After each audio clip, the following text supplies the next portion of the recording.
ಒಂದು ವಾಕ್ಯವನ್ನು ನಾವು ಓದಿ ನಾವು ಪ್ರಾರಂಭಿಸಲಿಕ್ಕೆ ಹೋಗೋಣ. ಮಾರ್ಕನು ಬರೆದ ಸುವಾರ್ತೆ 15ನೇ ಅಧ್ಯಾಯ 34ನೇ ವಚನವನ್ನು ಓದೋಣ.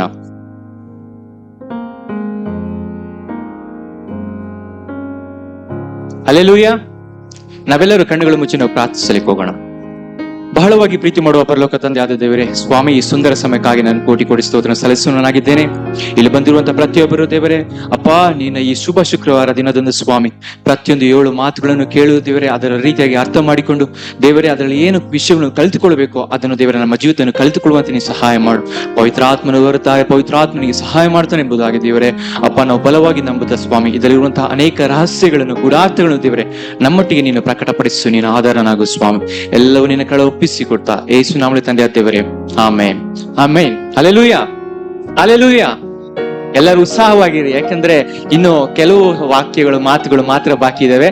ಓಕೆ, ಈಗ ನಾವು ಮಾರ್ಕನ ಬರೆದ ಸುವಾರ್ತೆ 15ನೇ ಅಧ್ಯಾಯ 34ನೇ ವಚನದಲ್ಲಿ ನೋಡುವಾಗ ಇಲ್ಲಿ ಸಮಯ 3 ಗಂಟೆ ದಾಟಿದೆ.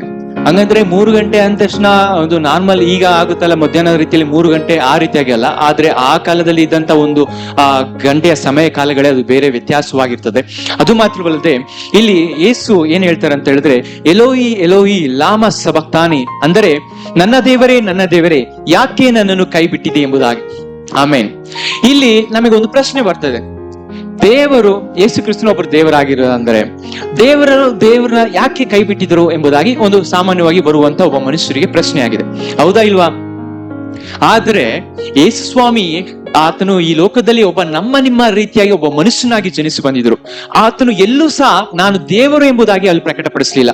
ತನ್ನ ಶಿಷ್ಯರಿಗೂ ಸಹ ನಾನು ಇಂಥವನು ಎಂಬುದಾಗಿ ನೀನು ಯಾರು ಹೇಳ್ಬಾರ್ದು ಅಂತ ಹೇಳ್ಬಿಟ್ಟು ಸಹ ಆತನ ಶಿಷ್ಯರೊಟ್ಟಿಗೂ ಸಹ ಮರೆಮಚ್ಕೊಳ್ತಾ ಇದ್ರು. ಆತನು ಅಲ್ಲಿಂದ ಜನಗಳೇ ಈತನು ಮೆಸ್ಸಿಯನು ಎಂಬುದಾಗಿ ಹೇಳ್ತಾ ಇದ್ರು ಹೊರತು ಆತನು ನಾನೇ ಮೆಸ್ಸಿಯನು ಎಂಬುದಾಗಿ, ನಾನೇ ದೇವರು ಎಂಬುದಾಗಿ ಸಹ ಎಲ್ಲೂ ಸಹ ಆತನು ಸ್ಪಷ್ಟತೆಯಾಗಿ ಹೇಳಲಿಲ್ಲ.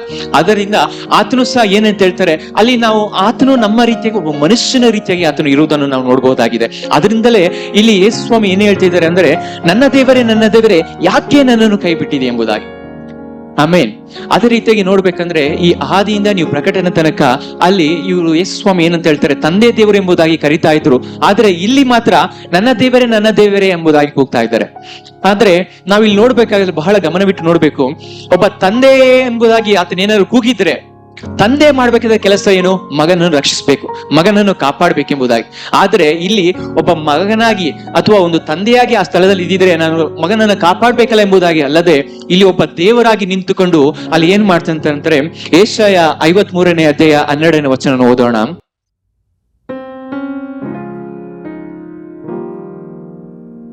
ಆಮೇನ್.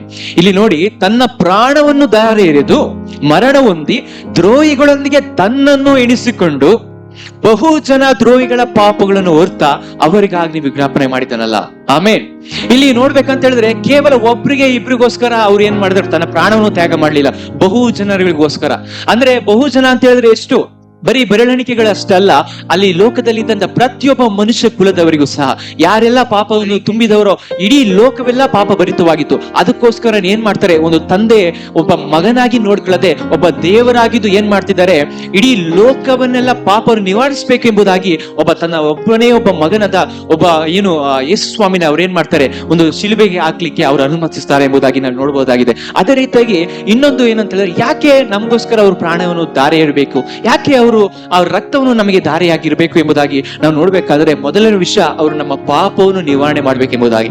ಮತ್ತು ಅದು ಮಾತ್ರವಲ್ಲದೆ ನಮ್ಮ ಪಾಪಗಳ ದೆಸೆಯಿಂದ ಆತನ ತಂದೆ ದೇವರ ಮುಂಭಾಗದಲ್ಲಿ ನಾವು ಯಾವ ರೀತಿಯಾಗಿ ನಾವು ಕಾಣ್ತೇವೆ ಎಂಬುದಾಗಿ ನಾವು ನೋಡಬೇಕಾದ್ರೆ, ಎಫೆಸಿಯ 2ನೇ ಅಧ್ಯಾಯ 14, 16, 17ನೇ ವಚನವನ್ನು ನೋಡುವಾಗ, ಎಫೆಸಿಯ 2ನೇ ಅಧ್ಯಾಯ 14ನೇ ವಚನ, ನಿಮ್ಮನ್ನು ನಮ್ಮನ್ನು ಒಂದು ಮಾಡಿದವನಾದ ಆತನ ನಮಗೆ ಸಮಾಧಾನ ಕರ್ತೃವಾಗಿದ್ದಾನೆ. ಆತನು ತನ್ನ ಶರೀರವನ್ನು ಸಮರ್ಪಿಸಿದರಲ್ಲಿ ವಿಧಿ ರೂಪದ ಆಜ್ಞೆಗಳುಳ್ಳ ಧರ್ಮಶಾಸ್ತ್ರವನ್ನು ತೆಗೆದುಹಾಕಿ ಇದ್ದ ದ್ವೇಷವನ್ನು ಮುಗಿಸಿ ನಮ್ಮನ್ನು ಅಗಲಿಸಿದ ಅಡ್ಡಗೋಡೆಗಳನ್ನು ಕೆಡವು ಹಾಕಿದನು. 16ನೇ ವಚನ ನೋಡುವಾಗ, ಉದ್ದೇಶವನ್ನು ತನ್ನ ಶಿಲುಬೆಯ ಮೇಲೆ ಕೊಂದು ಆ ಶಿಲುಬೆಯ ಮೂಲಕ ಉಭಯರನ್ನು ಒಂದೇ ದೇಹದಂತಾಗ ಮಾಡಿದನು, ದೇವರೊಂದಿಗೆ ಸಮಾಧಾನ ಪಡಿಸಿದ್ದಾನೆ. ಇದಲ್ಲದೆ ಆತನು ಬಂದು ದೂರವಾಗಿದ್ದ ನಿಮಗೂ ಸಮಾಧಾನವನ್ನು ಮತ್ತು ಸಮೀಪದಾಗಿರುವ ಸಮಾಧಾನವನ್ನು ಸಾರಿದನು ಎಂಬುದಾಗಿ. ಅದಲ್ಲದೆ ಇದರಲ್ಲಿ ಏನ್ ನೋಡಬಹುದು ಅಂತ ಹೇಳಿದ್ರೆ, ಈ ಎಫೆಸಿಯ 2ನೇ ಅಧ್ಯಾಯದಲ್ಲಿ ಏನು ಇದ್ರ ವಚನ ಕುರಿತಾಗಿ ನೋಡ್ತಾ ಇದೆ ಅಂತ ಹೇಳಿದ್ರೆ, ಇಲ್ಲಿ ಮೊದಲದಾಗಿ ಏನಂತ ಹೇಳಿದ್ರೆ ಪಾಪವನ್ನು ನಿವಾರಣೆ ಮಾಡುವುದಕ್ಕಾಗಿ. 2ನೇ ವಿಷಯದಲ್ಲಿ ನೋಡ್ಬೇಕಂತ ಹೇಳಿದ್ರೆ, ಯೇಸು ಸ್ವಾಮಿ ಒಬ್ಬ ಮಧ್ಯಸ್ಥಕನಾಗಿ ಬಂದು ನಮಗೂ ಮತ್ತು ತಂದೆ ದೇವರಿಗೆ ಇರದಂತ ಒಂದು ಐಕ್ಯತೆಯನ್ನು ಸರಿಪಡಿಸಲಿಕ್ಕಾಗಿ ಬಂದಿದ್ದಾನೆ ಎಂಬುದಾಗಿ ನಾವು ನೋಡಬಹುದಾಗಿದೆ. ಯಾಕಂತ ಹೇಳಿದ್ರೆ ನಮ್ಮ ಪಾಪಗಳ ನಿಮಿತ್ತವಾಗಿ ಆತನು ಪರಿಶುದ್ಧ ದೇವನಾಗಿರೋದ್ರಿಂದ ಈ ಪಾಪಕ್ಕೂ ಈ ಕತ್ತಲೆಗೂ ಬೆಳಕಿಗೂ ಸರಿಸಮ ಮಾಡಲಿಕ್ಕೆ ಸಾಧ್ಯವಿಲ್ಲ. ಹಾಗಾಗಿ ಒಂದು ಬೆಳಕು, ನಾವು ಸಹ ಬೆಳಕಿನವರಾದರೆ ಮಾತ್ರನೇ ಆ ಬೆಳಕಿಗೆ ಒಂದು ಬೆಳಕು ಸರಿಸಮವಾಗಿ ಕಾಣ್ತದೆ. ಈ ಕತ್ತಲೆ ಒಂದು ಬೆಳಕು ಒಂದು ಎಂಬುದಾಗಿ ಮಾರ್ಪಡುವಾಗ ಈ ಕತ್ತಲೆಗೂ ಬೆಳಕು ಒಂದು ವ್ಯತ್ಯಾಸವಾದಂತಹ ಒಂದು ಗುಣಗಳಿದೆ. ಕತ್ತಲೆಯಲ್ಲಿ ನೀವೇನೇ ಮಾಡಿದ್ರು ಅದು ಅಂಧಕಾರದಲ್ಲಿದ್ದಾಗ ಅದು ಕತ್ತಲೆಯಾಗಿರ್ತದೆ. ಬೆಳಕಿನಲ್ಲಿ ಏನೇ ಕಾಣದಲ್ಲಿ ಇರುವಂತಹ ವಸ್ತುಗಳು ಸಹ ಅದು ಗೋಚರವಾಗ್ತದೆ. ಅದೇ ರೀತಿಯಾಗಿ ನಮ್ಮ ಪಾಪ ಎಂಬಂತ ಈ ಕತ್ತಲೆ, ಈ ಕಾರ್ಗತ್ತಲು ನಮ್ಮ ಜೀವಿತದಲ್ಲಿ ಇರುವಾಗ ನಾವು ದೇವರೊಟ್ಟಿಗೆ ಹೊಂದಾಣಿಕೆಯಾಗಲಿಕ್ಕೆ ಸಾಧ್ಯವಿಲ್ಲ. ಆದರೆ ಯೇಸು ಸ್ವಾಮಿ ಏನ್ ಮಾಡ್ತಾ ಇದ್ದಾರೆ ಅಂತ ಹೇಳಿದ್ರೆ, ಈ 2ನೇ ವಿಷಯ ಏನು ಅಂತ ಹೇಳಿದ್ರೆ, ಯೇಸು ಸ್ವಾಮಿ ಯಾಕೆ ಆತನು ರಕ್ತಧಾರೆ ಎರೆದನು ಅಂತ ಹೇಳಿದ್ರೆ, ಒಂದು ಮಧ್ಯಸ್ಥಕನಾಗಿ ಆತನು ಬಂದನು ಮತ್ತು ನಮಗೂ ತಂದೆ ದೇವರಿಗೆ ಇರುವಂತ ಈ ಐಕ್ಯತೆಯನ್ನು ಏರ್ಪಡಿಸಲು, ಒಂದು ಸಂಬಂಧವನ್ನು ಏರ್ಪಡಿಸಲು, ದೇವರೊಟ್ಟಿಗೆ ಒಂದು ಸಮಾಧಾನವನ್ನು ಏರ್ಪಡಿಸಲಿಕ್ಕಾಗಿ ತಂದೆ ದೇವರು ಮತ್ತು ನಮಗೂ ಇದ್ದಂತ ಒಂದು ಐಕ್ಯತೆಯನ್ನು ಸರಿಪಡಿಸಲಿಕ್ಕಾಗಿ ಯೇಸು ಸ್ವಾಮಿ ಶಿಲುಬೆಗೆ ಏರಿದರು ಎಂಬುದಾಗಿ ಅದನ್ನು ನೋಡಬಹುದಾಗಿದೆ. ಅದು ಮಾತ್ರವಲ್ಲದೆ ಇಬ್ರಿಯ ಬರೆದವರಿಗೆ 5ನೇ ಅಧ್ಯಾಯ 7ನೇ ವಚನವನ್ನು ನೋಡುವಾಗ ಆತನು ಕಾಪಾಡಲು ಶಕ್ತನಾಗಿದ್ದರು. ಓದಿ ನೋಡಿ, ಇಬ್ರಿಯ ಬರೆದವರಿಗೆ 5ನೇ ಅಧ್ಯಾಯ 7ನೇ ವಚನವನ್ನು.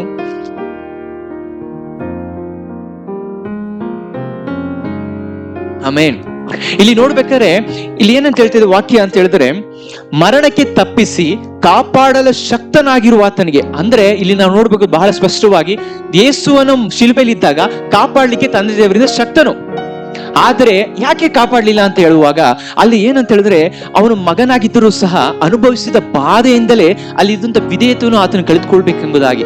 ಮತ್ತು ಮಾತ್ರವಲ್ಲದೆ ನಾವು ನೋಡ್ಬೇಕಾದ್ರೆ ಅದೇ ಇಬ್ರಿಯದವರಿಗೆ 9ನೇ ಅಧ್ಯಾಯ 22ನೇ ವಚನದಲ್ಲಿ ನಾವು ನೋಡಬೇಕಾದ್ರೆ, ಧರ್ಮಶಾಸ್ತ್ರದ ಪ್ರಕಾರ ಸ್ವಲ್ಪ ಕಡಿಮೆ ಎಲ್ಲ ವಸ್ತುಗಳು ರಕ್ತದಿಂದಲೇ ಶುದ್ಧೀಕರಿಸಲ್ಪಡುವವು, ರಕ್ತಧಾರ ಇಲ್ಲದೆ ಪಾಪ ಪರಿಹಾರ ಉಂಟಾಗುವುದಿಲ್ಲ ಎಂಬುದಾಗಿ.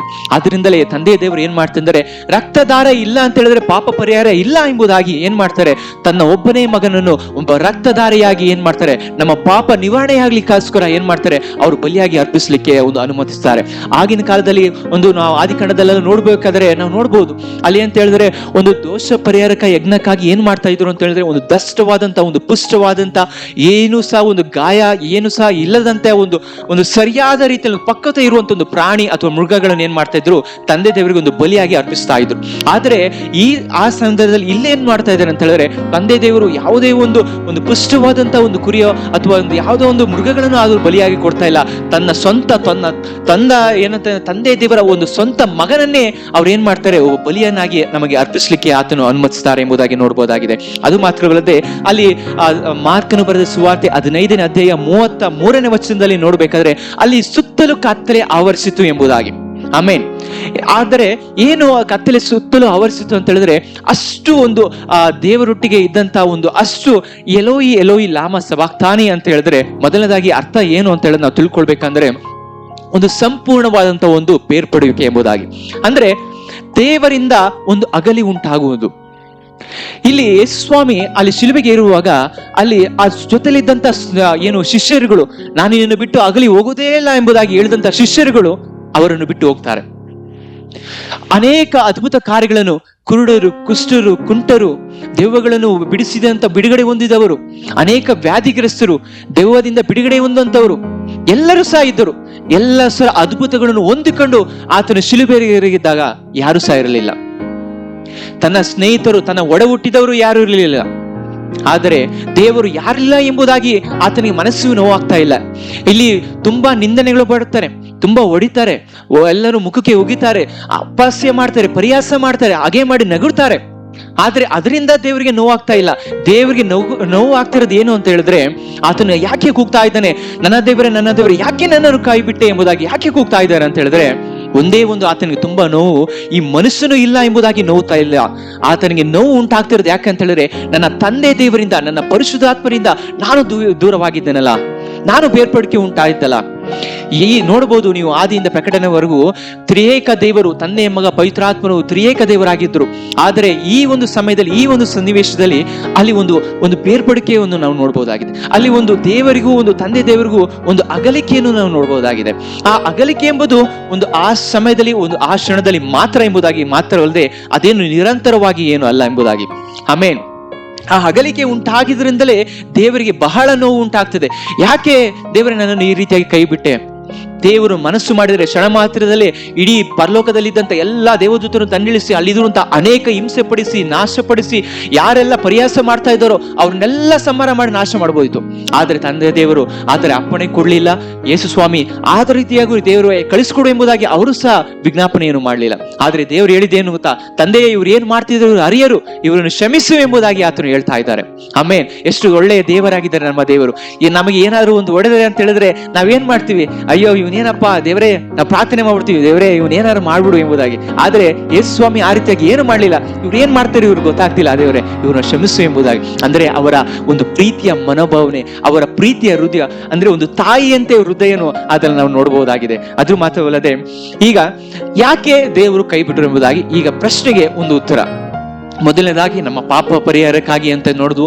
ಎರಡನೇದಾಗಿ ಯೆಶಾಯ 53ನೇ ಅಧ್ಯಾಯ 10ನೇ ವಚನದಲ್ಲಿ ನೋಡುವಾಗ, 53ನೇ ಅಧ್ಯಾಯ 10ನೇ ವಚನದಲ್ಲಿ ನಾವು ಕಿಂಗ್ಸ್ ಜೇಮ್ಸ್ ಓಷನ್ ಅಲ್ಲಿ ನಾವು ನೋಡ್ತಿರ್ಬೇಕಾದ್ರೆ, ಆದಾಗ್ಯೂ ಆತನನ್ನು ಜಜ್ಜುವುದು ಕರ್ತನಿಗೆ ಮೆಚ್ಚುಗೆ ಆಗಿತ್ತು ಎಂಬುದಾಗಿ. ಆಮೇನ್. ಅದಲ್ಲದೆ ದೇವರ ಒಂದು ಇಷ್ಟವಿಲ್ಲದೆ ಯಾವ ಕಾರ್ಯನೂ ನಡೆಯುವುದಿಲ್ಲ.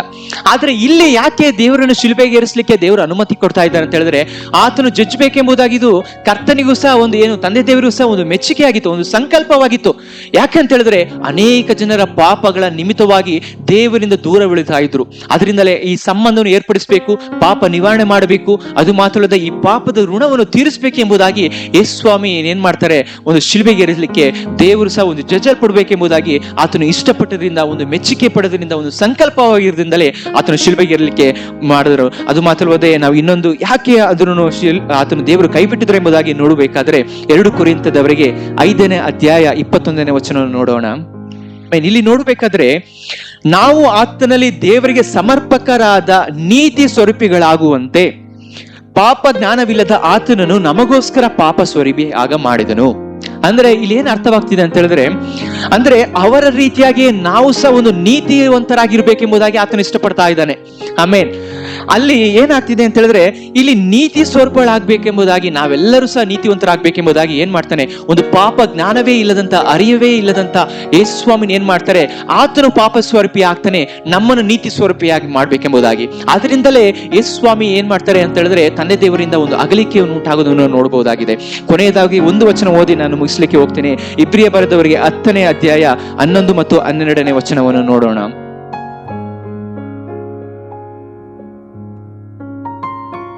ನೋಡಿದ್ರೆ, ಇದಲ್ಲದೆ ಪ್ರತಿ ಯಾಜಕರು ದಿನಾಲು ಸೇವೆ ಮಾಡುತ್ತಾ ಎಂದಿಗೂ ಪಾಪವನ್ನು ತೆಗೆಯಲಾಗದಂತ ಒಂದೇ ವಿಧವಾದಂತ ಯಜ್ಞಗಳನ್ನು ಅವ್ರು ಏನ್ ಮಾಡ್ತಿದ್ದಾರೆ, ಆ ಕಾಲದಲ್ಲಿ ಪದೇ ಪದೇ ಪದೇ ಪದೇ ಸಮರ್ಪಿಸ್ತಾ ಇದ್ರು. ಯಜ್ಞಗಳನ್ನು, ಬಲಿಯನ್ನು ಅರ್ಪಿಸ್ತಾ ಇದ್ರು, ಒಂದೇ ರೀತಿಯಂತ ವಿಧ. ಆದ್ರೆ ಬೇರೆ ಬೇರೆ ಬೇರೆ ಅಂತ ಏನು ಆ ಪ್ರಾಣಿಗಳನ್ನು ಅದನ್ನ ಏನ್ ಮಾಡ್ತಾ ಇದ್ರು, ದೇವರಿಗೆ ಬಲಿಯಾಗಿ ಅರ್ಪಿಸ್ತಾ ಇದ್ರು. ಆದ್ರೆ ಈ 12ನೇ ವಚನದಲ್ಲಿ ನೋಡ್ಬೇಕಾದ್ರೆ, ಮನುಷ್ಯನು ಪಾಪಗಳಿಗೋಸ್ಕರ ನಿರಂತರವಾದ ಒಂದೇ ಯಜ್ಞವನ್ನು ಅರ್ಪಿಸಿದ ಮೇಲೆ ದೇವರ ಬಲಗಡೆಯಲ್ಲಿ ಕುಳಿತುಕೊಂಡನು. ಹಾಗಾದ್ರೆ ಆ ಒಂದೇ ಯಜ್ಞ ಯಾವುದು ಅಂತ ಹೇಳಿ ನೋಡಬೇಕಾದ್ರೆ, ಅದು ತಂದೆಯಾದಂತಹ ಯೇಸು ಕ್ರಿಸ್ತನಾದಂತ, ನಮ್ಮ ಒಂದು ಪ್ರಿಯನಾದಂತ ಯೇಸು ಕ್ರಿಸ್ತನಾಗಿದ್ದಾನೆ. ಆಮೇನ್. ಅದರಿಂದಲೇ ಅಲ್ಲಿ ಏನಾಗ್ತಾನೆ, ಒಂದು ತನ್ನ ಶಿಲುಬೆಗೇರಿಸಿದ ನಂತರ ತಂದೆ ಬಲಪಾರ್ಶ್ವದಲ್ಲಿ ಆತನು ಕುಳಿತುಕೊಳ್ಳುವುದನ್ನು ನೋಡಬಹುದಾಗಿದೆ.